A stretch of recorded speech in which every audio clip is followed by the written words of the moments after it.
Van der Linden and Duterlo described eruption as the journey of the tooth from its bony crypt to its assigned place in the dental arch, and emergence as the point when the tooth emerges through the gingival and mucosal tissues that enveloped it into the oral cavity.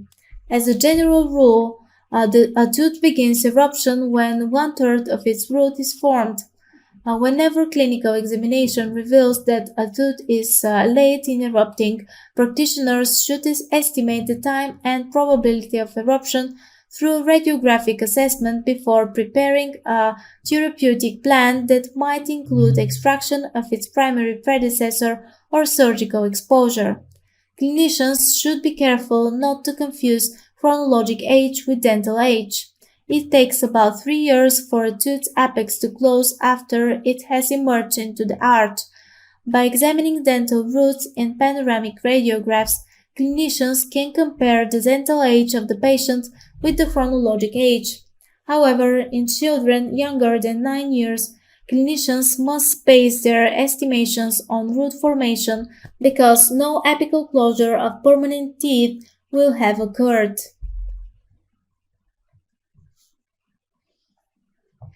In the table, you can see completion of root formation by patient age. You can see the different kinds of teeth, age of emergence, and age of apex closure.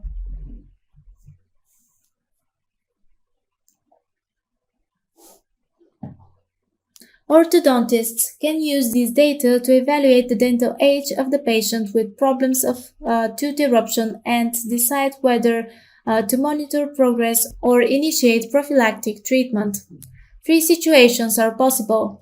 When root development is within the normal range but slow, there is a gap between the dental and chronologic age, then no action should be taken. When dental and chronologic age coincident but one or more teeth are late in erupting after root formation is complete, extraction of primary teeth is indicated. When dental and chronologic age coincident but the root formation of one or more teeth remains incomplete, progress should be monitored and no immediate action should be taken. By the time 2/3 of the tooth's root is formed, it should have emerged into the arch. If the crown remains at some distance from the alveolar crest after its scheduled eruption time because of insufficient room or an ectopic eruption pattern, it is said to be impacted. A tooth is impacted if its periodontal membrane is not connected to the oral cavity. A tooth that is blocked from full entry into the dental arch but whose follicular envelope is partially or fully open to the oral cavity is said to be partially erupted. Therefore, a blocked tooth may be completely enclosed in its bony crypt or may have fenestrated the roof of that crypt. In such instances, the crown and its follicular covering come into contact with the internal surface of the mucosa that covers cortical bone, but this submucosal tooth remains impacted until its follicular envelope is perforated.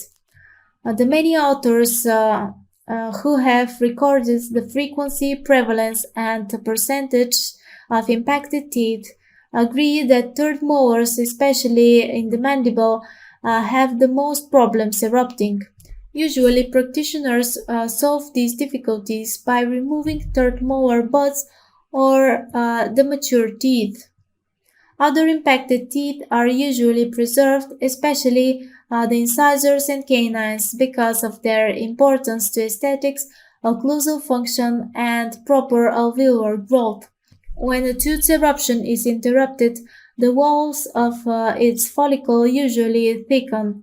The teeth most likely to develop are third molars 50%, maxillary canines, and mandibular second premolars, in that order. Their emergence into the dental arch is often impeded by lack of space in the dental arch. While we cannot name all the factors that can interrupt eruptive movement or lead to a deviation in its path, we can note that the factors may be systemic or local or a combination of the two. Heredity certainly plays a role in families where ectopic positioning of canines occurs frequently. Similarly, familiar patterns in dental agenesis or the formation of peg-shaped lateral incisors contribute to faulty eruption of canines because these anomalies of neighboring teeth deprive the canines of the guidance they need in reaching the alveolar crest. In the initial examination, orthodontists should check carefully for anomalies that might cause difficulties in eruption of susceptible teeth. If assessment reveals an impacted tooth, practitioners should prepare a treatment plan that will take into account the primary causes of tooth impaction, whether systemic or local in origin. Incorrect orientation of the tooth bud in its bony crypt, a defect that may affect any permanent tooth but is most frequently seen in maxillary canines and central incisors. An ectopic eruption trajectory of the permanent tooth, most likely genetic in origin, frequently affects maxillary canines and is often a consequence of an ectopic gubernacular channel. An eruptive pathway whose dimensions are too small is associated with underdevelopment of the anterior maxilla or with other dentomaxillary discrepancies that ultimately caused shortened arch length. The presence of an obstacle such as supernumerary tooth or an odontoma constitutes an impediment to eruptive thrust. These usually develop in the anterior maxilla and are the principal cause of impactation of maxillary central incisors. Ankylosis following trauma or surgical intervention. Orthodontists should gather as much information as possible about their patients, no matter what their age, including throughout medical and dental histories, clinical examinations, and appropriate radiographs so that they can establish the most effective treatment plans. Impacted central incisor. Even when an anterior tooth, such as central incisor, fails to appear on time, patients and parents do not always note its absence. Frequently, the general dentist, the periodontist, or the orthodontist is the first to make the discovery. When the possibility of an impaction is recognized, orthodontists must establish a precise diagnosis and prognosis based on clinical examination of the dentition and periodontium, study casts, and appropriate radiographs. They should answer these relevant questions. What are the chances of the problem resolving itself with no intervention? What risks, such as root resorption, does it pose for neighboring teeth? Should its primary predecessor be extracted? If a supernumerary tooth is present, should it be removed?